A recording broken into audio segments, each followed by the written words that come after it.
Hello. Happy Friday. Hello. Happy Friday, y'all. All right, Andrea, you ready?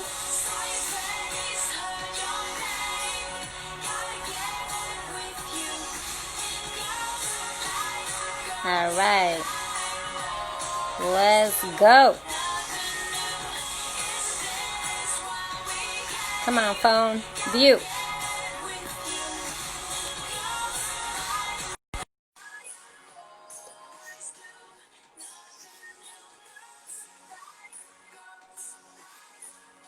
All Hi. right, y'all. Hey. Welcome to your Friday Live. We have some Haley Kiyoko, Girls Like Girls, playing in the background. Thanks to Andrea for this referral. All right, y'all. Well, thank you for tuning in on this Friday afternoon.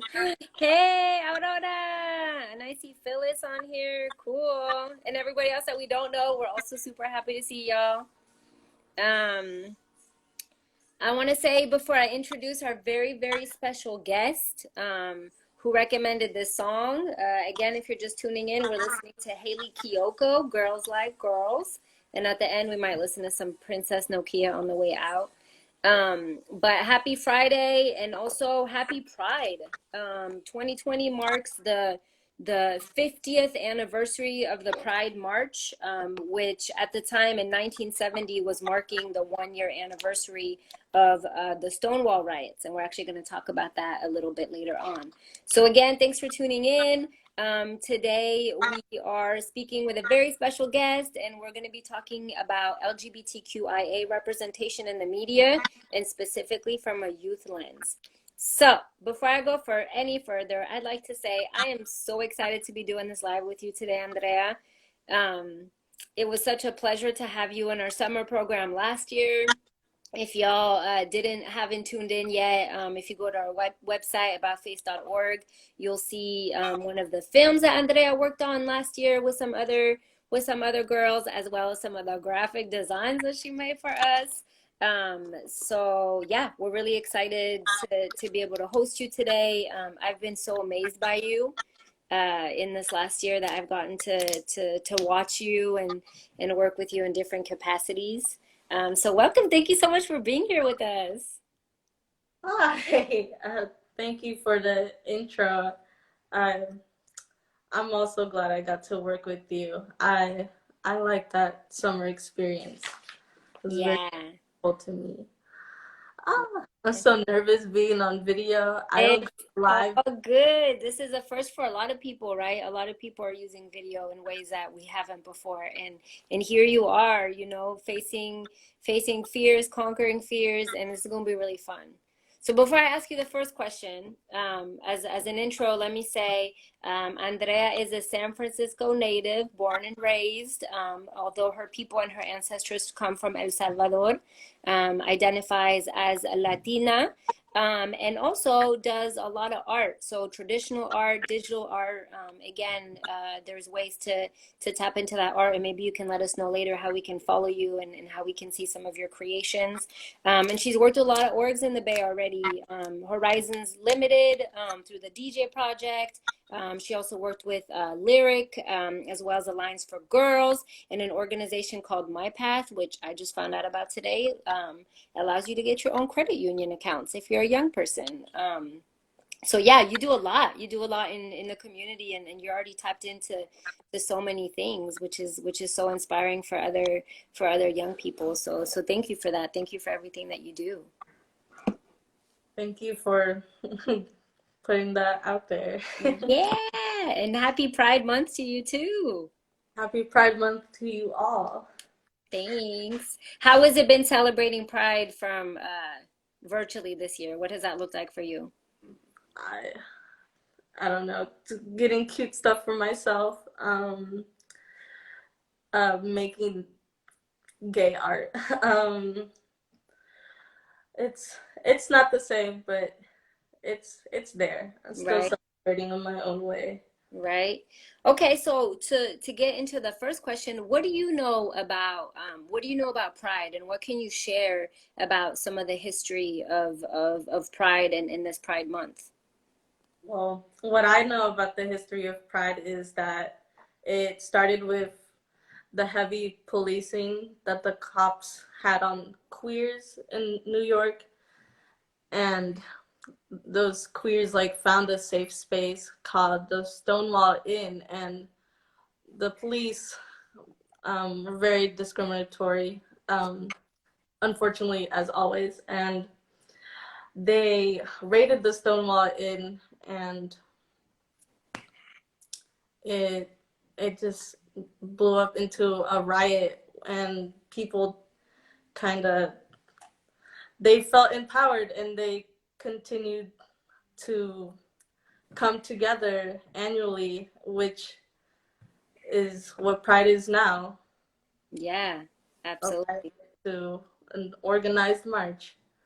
Absolutely. And also, so yeah, the Stonewall riots, right, were back in 1969, again in New York City. And as you mentioned, they came in and raided the bar. And I heard that 13 people at the time got arrested. 13 folks of color, queer and trans folks of color, got arrested at the time.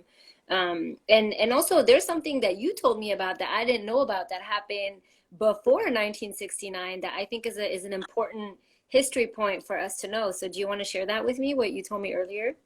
Um, Not really, because I kind of like still needed to brush up on details, but I didn't quite get to that. Um, But you did name Compton's cafeteria, yes, I did. which I is go learned of the lyric, one of the internships you had mentioned that I attended, which I'm very grateful for. Nice.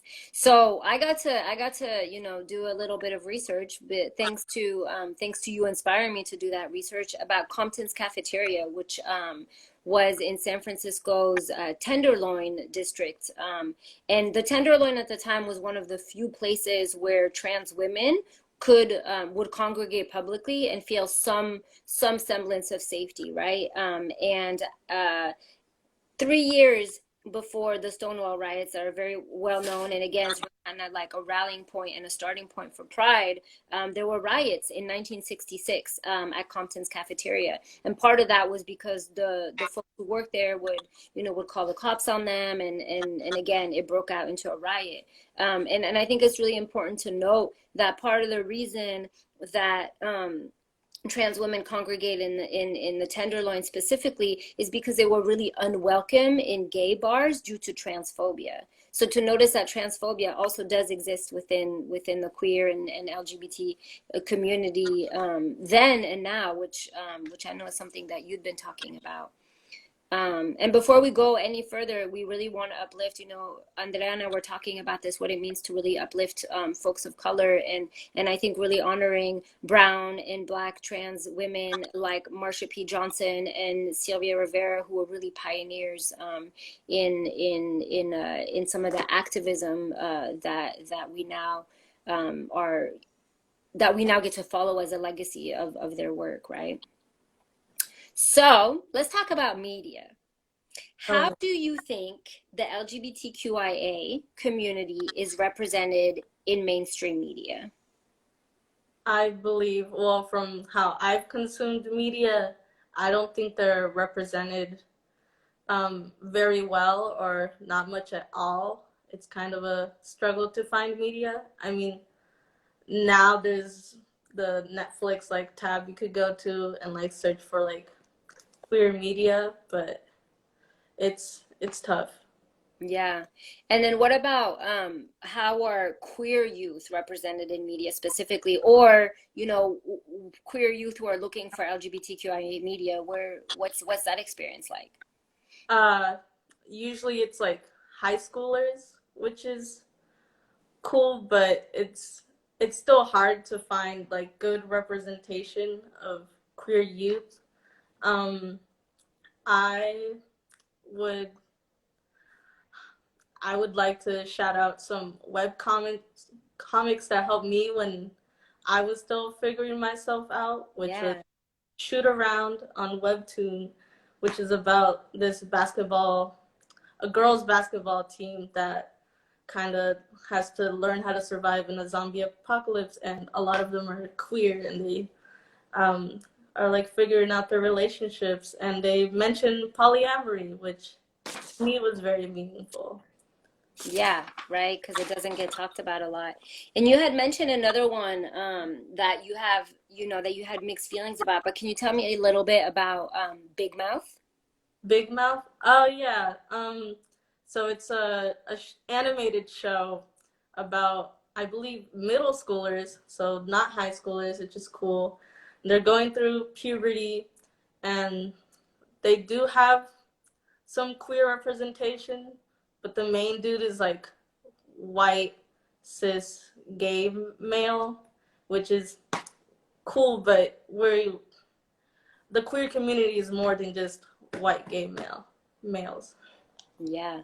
And what happens when who gets erased? Who gets erased when a lot of the media we're seeing is through the lens of white, cis, gay men or queer men? People of color, trans people, um, bisexuals, pansexuals, people who love more than just one gender. Yeah. Or Yeah, absolutely.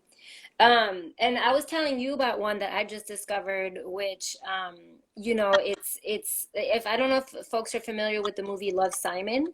But that movie came out, I want to say, what, 2 years ago, and the movie was centered around a young boy who in high school, comes out and has a relatively easy experience, very supportive family, very supportive group of friends, and has, if I remember correctly, his first kiss on a Ferris wheel with his crush, who then turns out to be his boyfriend, and it's a great story, but definitely an experience that feels a lot easier than what the reality is for a lot of folks. And so they had that movie, and now on Hulu, there's like a follow-up to the movie with a different character, and this one is called Love Victor. And Love Victor centers around a bisexual, Latino, dark-skinned young man who is dealing also with issues of immigration and issues of class, right? And so it brings different sorts of identities and also a different experience. And actually, the show starts with him.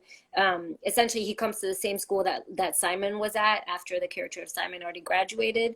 And the first thing he says is like, "Well, screw you, Simon, because my experience coming out and my experience figuring this out is not as easy and not as smooth as yours. And I'm trying to fill your shoes." So if y'all have if y'all are looking for a new show, again, Love Victor on Hulu. I'm only 3 episodes in, so I haven't done all my research yet on who wrote it and what's happening behind the scenes, but that's an example. And I want to shout you out, Andrea, for your education. So not only did you bring to my attention Compton's cafeteria riots from 1966, but you also made me dig deeper into the term queer baiting. So for folks who don't know what queer baiting is, could you please educate us?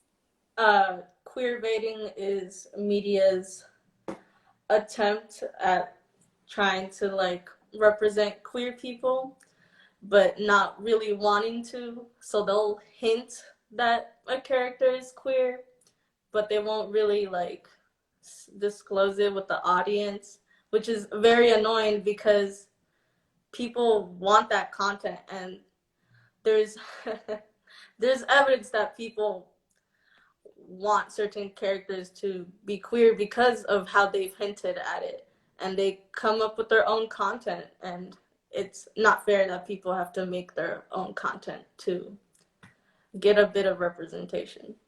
Yeah.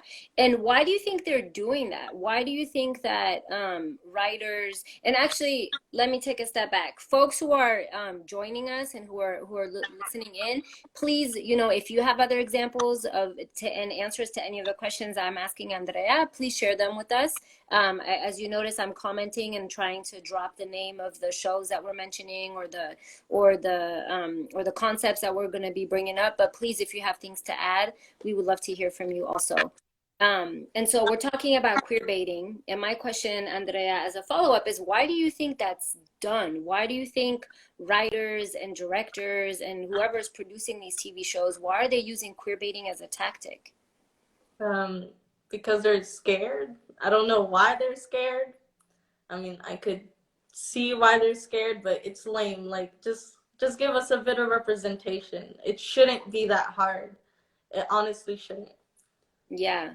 Yeah, and I heard I was reading an article about queer baiting that was saying like it was their way of like legit like literally baiting, right, audiences, like you're saying, like queer audiences to watch the show and get more views. And as somebody is saying right now, as Jen is saying in the chat right now, like money, right? They're like, "Oh, come watch our movies, come watch our shows, let us improve our ratings, let us get more money, let us get a larger audience." And then, as you say, like then the characters never actually do it, like it never goes anywhere, right? Yeah. And so that's, yeah, that's frustrating. But I mean, it's just so upsetting because why hint? Why go through that trouble when you could just make it straightforward and actually have those audiences be able to enjoy something? Yeah, yeah. And you're right. I think the fear, right? I think they're like afraid of losing their straight audience, or it's like, oh, well, if we have queer characters or trans characters or whatever, then we're gonna lose the rest of the audience, which I don't really. I don't know. It might be true. There might be some people who are so transphobic and so homophobic that they wouldn't watch it anymore. But also, like, can you make space for people who also need to be seen and like you're saying, need to be represented yeah, need to get some representation. And so we started with, we started with talking about Stonewall, and Marsha P. Johnson is somebody that a lot of the conversation in the activist community is that she threw the first brick, right? That started the riot at Stonewall. Although I just read that also she said that she didn't throw the first brick and she just showed up at the riot and it was going on. But either way, there's a lot that Black trans femmes and Black queer folks have brought to the movement and to both the movement and just to the world as far as conversations and analysis and lived experience. And my question is specifically thinking about Black trans femme and Black queer folks. How are they represented in media and mainstream culture today? I mean, it's already hard getting like queer representation in media and representation in media, and to like get a queer Black character, a queer trans character is it's hardly ever there. I don't I don't know if I can't recall if I've even watched a show with a Black trans or queer character. Um which sucks because I'm sure I have, but Right. maybe they weren't given enough screen time or something. Yeah. Yeah, and I think that when we ask that question, right, like I've had that conversation with other folks too, like, oh, can you name some famous, Black trans actors or characters, and people have to think, and that's the problem, is that there isn't enough representation that you have to like legit think like which show was it in, which movie was it in. Luckily today, there's starting to be more representation, and I think part of that is because young people are also asking for it. I think a lot of what's changing is thanks to young people. But what would you say is the role today? Yes, W Pix.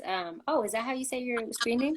WU Pix. What about Orange is the New Black? Yeah, absolutely. And I was also gonna say again. Forgot about that show. I never got to watch it. I should. But continue, please. No, yeah, and I also was gonna throw out Pose, which is it just season 2 just came out on Netflix, and I think it's one of the shows, if not the show, with the most Black trans women actors in today, or just historically speaking, and it's 2020, right? It's 2020, and obviously uh, things need to change. But yes, Orange is the New Black is also a show that has better representation than others. especially in terms of LGBTQIA issues. And so what do you think is our role as non-Black, non-trans femme allies today, and non-Black queer folks to show up for that community? Well, we have to speak out because our voices have to uplift their voices, right? We there's just so much I've like written down, and I kind of want to read. Yes, please do. I'm so You sorry. got prepared for your interview. You can read your notes now. And I know you had a lot of good notes on this one. So yes, please take your time. Take your time answering. We're all here with you. People calling out companies and demanding statements and demanding financial support to organizations. That's a big one,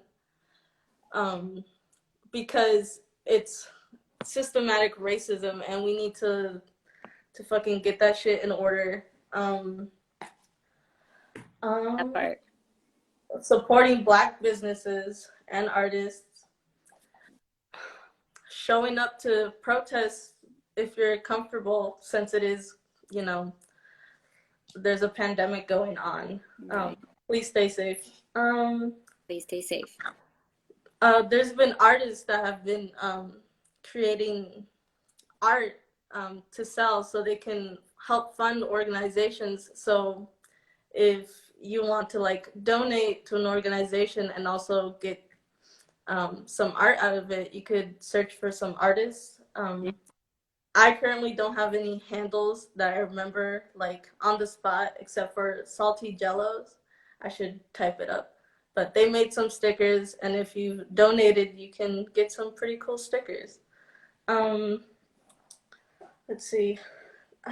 This, please speak up.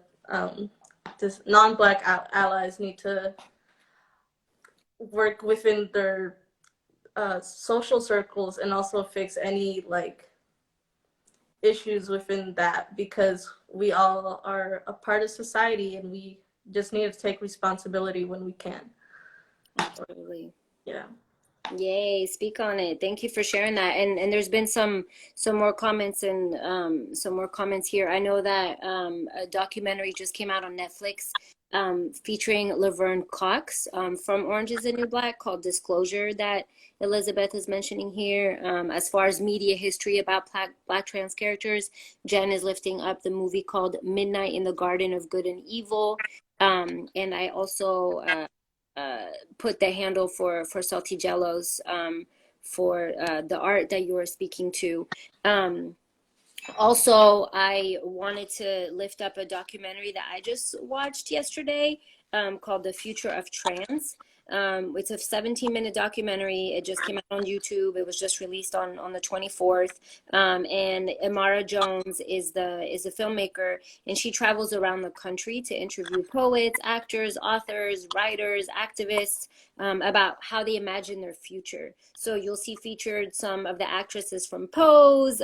You'll hear some spoken word from Alok. You'll hear from the boxer Patricio Manuel.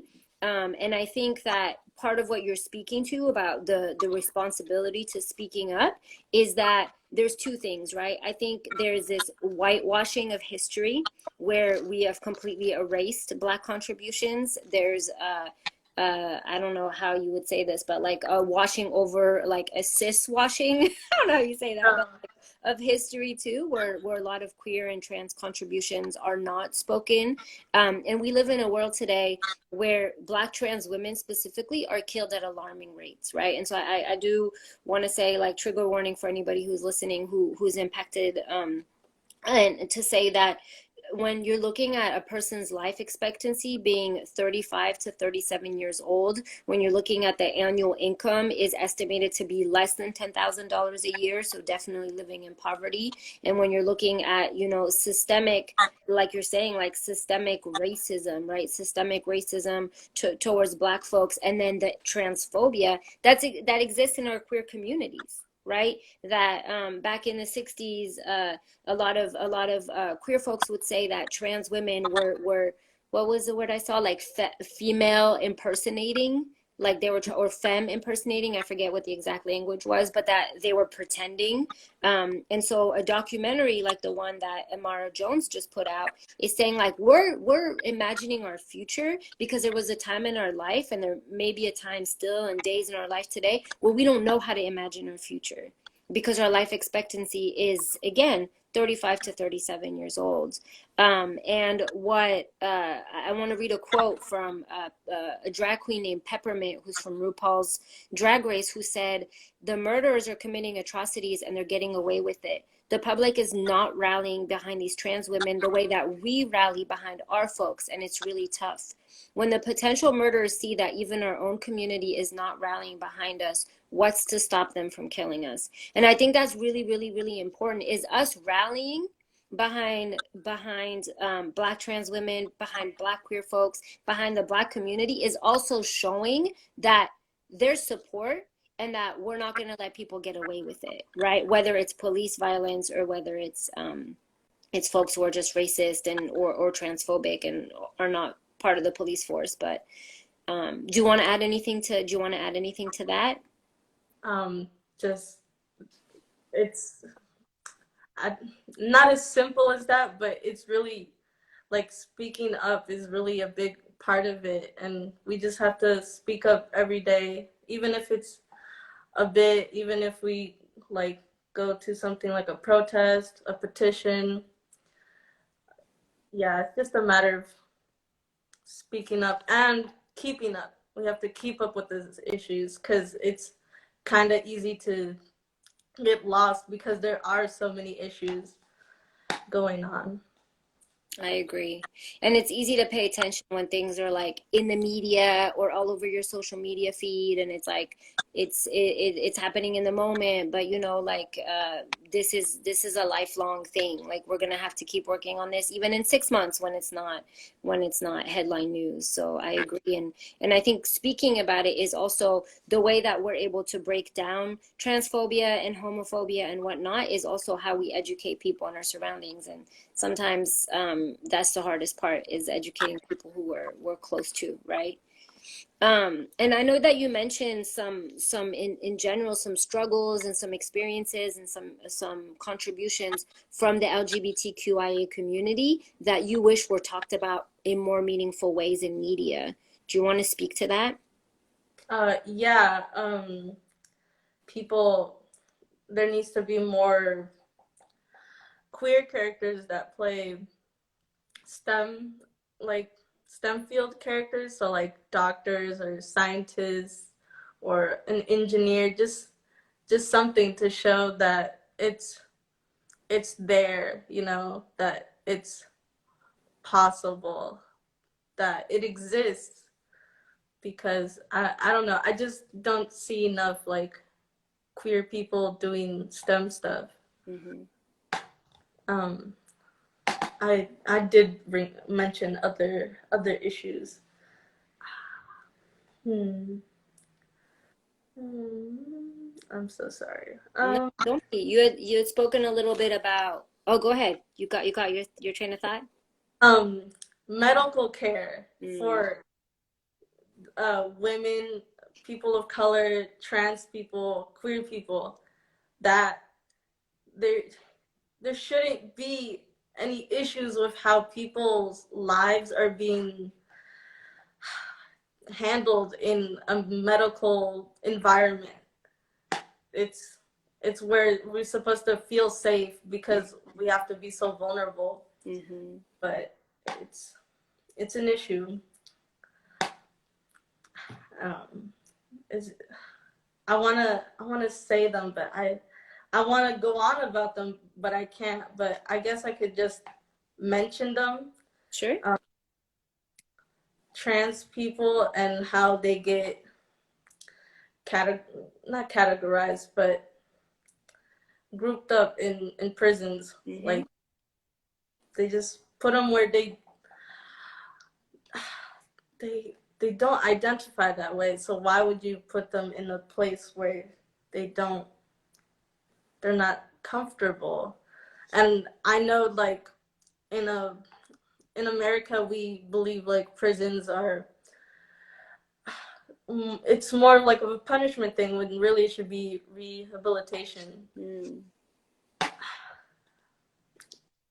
Um, Yeah, that's real. And actually, as kind of a segue tangent, but also relevant in this moment, I want to give a shout out to all the organizing that's happened in the Bay Area to make it that SFUSD just cut contracts with the SF Police Department, as well as OUSD within the same week. They won like decade-long campaigns, right, to get police out of SFUSD and OUSD schools, which is really, really important when you're talking about the school to prison pipeline, which will be another show. It could be another conversation. But yeah, I mean, thank you for bringing that up, that the trauma of jail, the trauma of being in prison, and then the added trauma of people being misgendered when they get to prison, and being put with folks with that harm them, right? Whether it be the guards, whether it be the other inmates, people getting pimped out in jail. There's a lot that happens, and I think that those conversations don't happen as often as they need to in the media and in mainstream discourse in general, right? yeah. And I know you had mentioned you did mention a little bit, polyamory and shoot around, right? And you said being queer during the zombie apocalypse, and I was like, can you tell us a little bit more about that show, perhaps, and the issues that that show brings up for you? It's a web comic. Right. You can find it on Webtoon.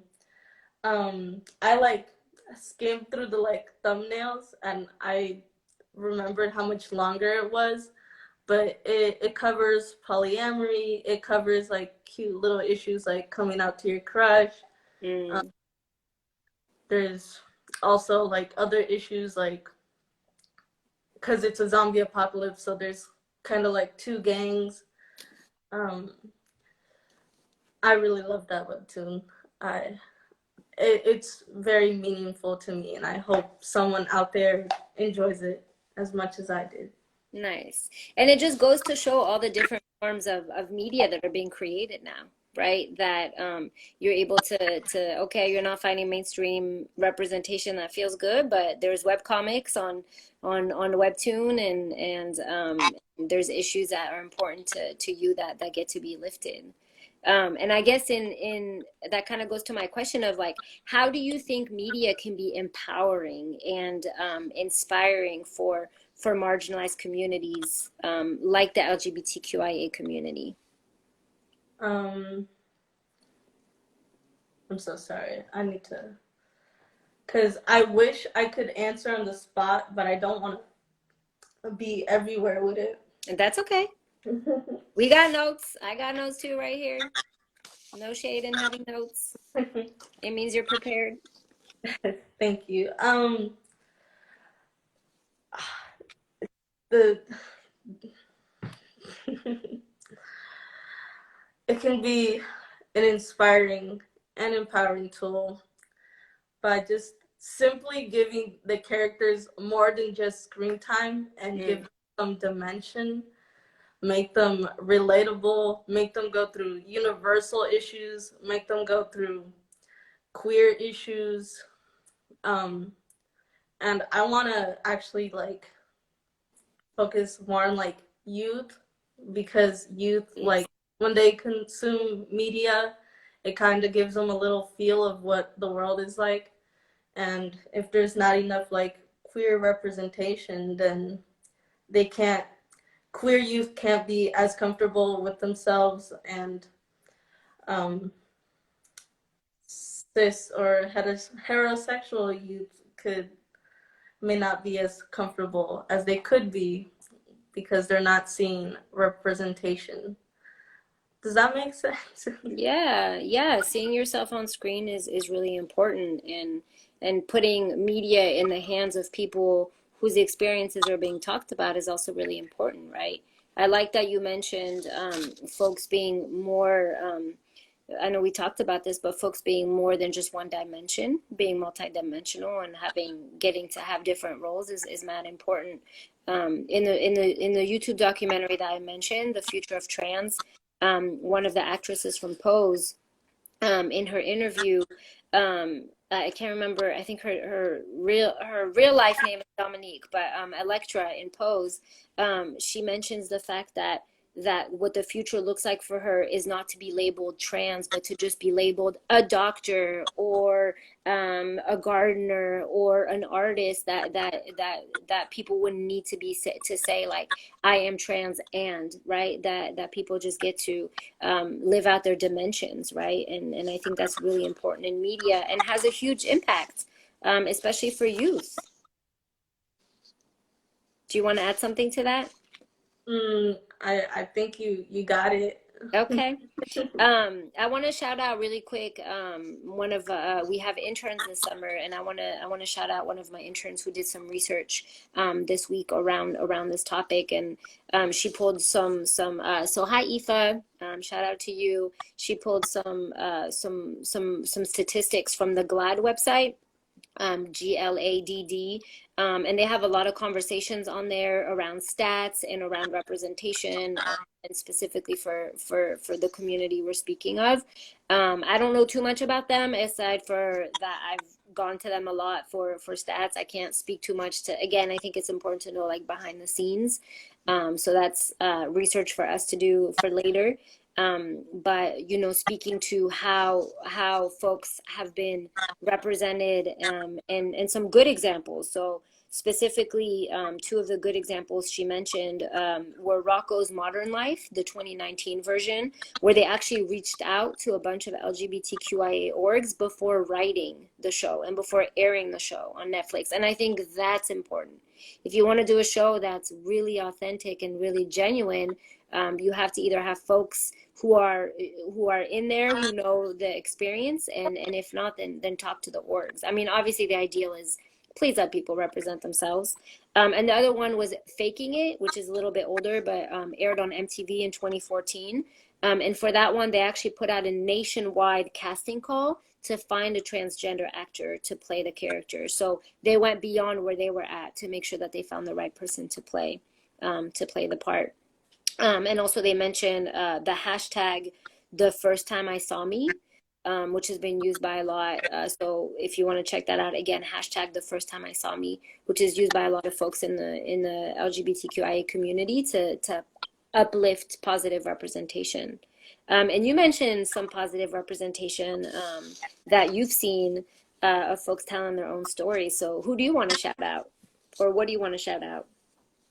I feel like I don't know, I like rethought like what I like watched, and I don't know, because I was going to say Steven Universe, but I remembered the reason why I stopped watching was because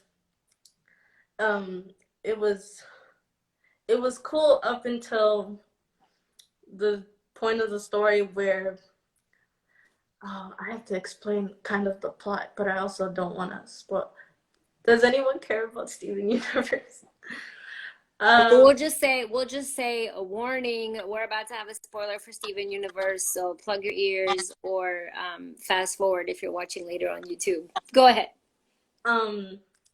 Steven Universe had learned about what the gems are. So his family are these creatures called gems, and then they came from space, and they had queens, and those queens were dictators, and they basically committed war crimes against queer and like lower class gems. And then Steven has the audacity to call them family later in the show, and I was just so upset. I stopped watching because it was cool. It was a cool show until then.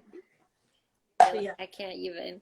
Okay, well, to leave us on a better note than Steven Universe, I know that you mentioned Instagram as like a place where a lot of folks, and specifically queer youth and queer artists, are getting to speak some of their stories. So who would you like to shout out today, and what would you like to say about the platform of Instagram around this topic? Oh, well, I would first like to shout out so many artists. There's I don't even oh dang, I need to type these names up. There's don't know how to pronounce it, but that artist, she's a lesbian artist with lesbian content, and I love it. Her concepts are so good. There's Pistachel. Um, they are trans artists with original characters that are queer, trans, poly, people of color, young and old, and various like body types. I really appreciate their art. There's I don't I just realized I don't know how to pronounce half That's their okay. It's hard with handles to know how to, but you're typing them, so it's okay. yes. There's that artist who usually uses watercolor and has like a diverse collection of couples because they like do so many commissions and their style is so cute. There's Liberal Jane, who's a feminist artist. I need to write that down. Liberal Jane. All right, everybody. So you know that you get to follow a bunch new artists after this talk. She's a feminist artist and she has a lot of queer and trans art. I'll leave it there, but my list is longer and I don't want to take up any more time on that. And what about you as an artist? Can you tell us a little bit more about the art that you create, and how people can support you and support your work and your craft and your vision?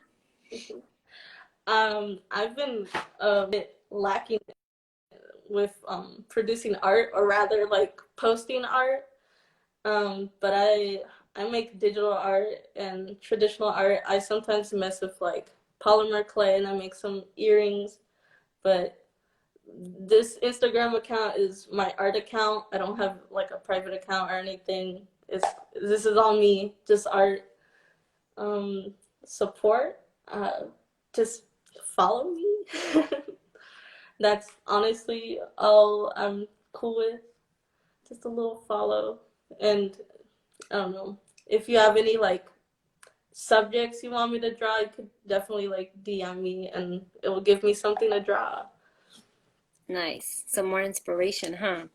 Yeah. And on that note, you know, hearing your voice and hearing what you have to say, what are some of the advice you have for queer, for queer youth, the queer babies, the trans babies who may be struggling today? What advice would you give them? It's already hard being young. Oh my God. So many, so many, so much advice. I'm so sorry. No, don't apologize. We're here for all of that. Because I remember being little and gay and lost. Where is my advice? Just know that you are worthy of being loved. Loving someone of the same sex, gender, that's cool. That's fine.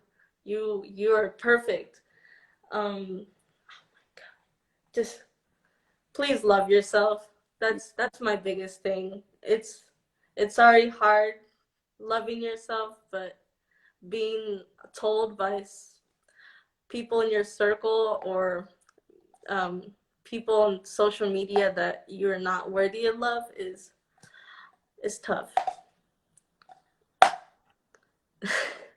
Yeah. That's great. I think it's important. I think we live in a world where folks are told to not love themselves, especially if they don't conform to whatever norms, right? And so getting a chance to remember that, to be reminded of the importance of loving yourself. And I remember also hearing in, again, this documentary I watched yesterday, y'all. I really recommend it. The Future of Trans on YouTube by Mara Jones.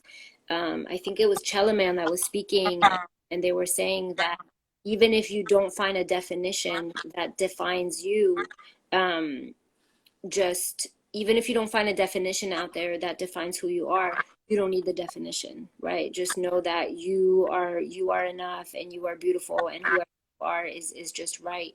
And I think that that's I really liked how they named that. What's my advice? I mean, I think my advice is similar to Andrea's. I think, you know, self-acceptance and self-love, and I know that there's some really, really, really dark days, and sometimes it feels like there's not going to be non-dark days, but there are, and I hope that wherever you are, you have people that you can turn to, and if not, that you can turn to community organizations or community resources to support you, because you're not alone, and there is nothing wrong with you, and you are beautiful. And whatever decision you make about the gender that you identify with the sex that you identify with your needs, your sexual needs, and your attractions, like all of that is okay. And just because mainstream media can't keep up with your magic, there's something wrong with them. Because there's something really, really, really beautiful about queer and trans communities, and I really want to uplift the QT BIPOC community, right? The queer and trans, Black, Indigenous, and POC community is you are magic. You are actually magic, and you are the future. And your liberation our liberation is everybody's liberation. For the world to accept QTs and specifically QT BIPOCs, that's liberation. So trust that and own that. And when it's hard to love you, please, please, please, please reach out to people who will remind you how beautiful you are. I feel like it does sound like pretty basic, but I feel like it's just one of those things that are really, really hard to do for no reason. Like, you should be able to love yourself, but sometimes it's tough. It really is. Anything else you want to share about representation, or about, you know, activism or art, or any of the wonderful, amazing things that you're a part of? I actually kind of want to talk about my path. I know it's like a little like off, but no, it's right on topic. If you know any youth, please like introduce them to my path, because my path helps working youth. I mean, if you join my path, you're a working youth, but they help youth get credit unions without having to have a parent like linked to it, so they can control their money. And my path teaches people how to like budget, so it's not just a mess. That's to say. Thank you for lifting that up, because I think that that's a struggle for young people sometimes, to be able to have that autonomy. There's varying home situations and situations, period. And so I think giving access to youth to be able to get own credit union accounts and is important. So thank you. And thank you for all the work that you do in the community. Thank you for all the art you do. Thank you for agreeing to come on here with me, even though it was scary, because I know it is scary to be on video a little bit at first, and I think you killed it. You did so well, and I'm so excited for you to keep growing in all the ways that you will and that you do. Thank you so much. This has helped me quite a bit. I'm not used to seeing myself on like video all the time, and that's kind of the advice we gave. We got to learn how to love ourselves, and that's still something I'm learning how to do. Yeah, lifelong struggle, but here you are, deciding, and that's your commitment to yourself today. That was your commitment to yourself, is to step into that power and to let yourself be seen, and get all ready for us, and here you are. So thank you so much. Thank you for all your words today, and yeah, I hope that we get to continue this conversation in other ways moving forward. Oh yeah. Thank you. Cool. You're awesome. You're so cute. All right. Have a beautiful rest of your day, and happy Pride to everybody again. 50th anniversary right now of the start of the Pride March. And thank you to all the queer and trans ancestors, and just LGBTQIA ancestors that came before us to pave the way for us to be here today. Yes. All Thank you. right. Happy So Friday. happy Friday. Bye. Bye.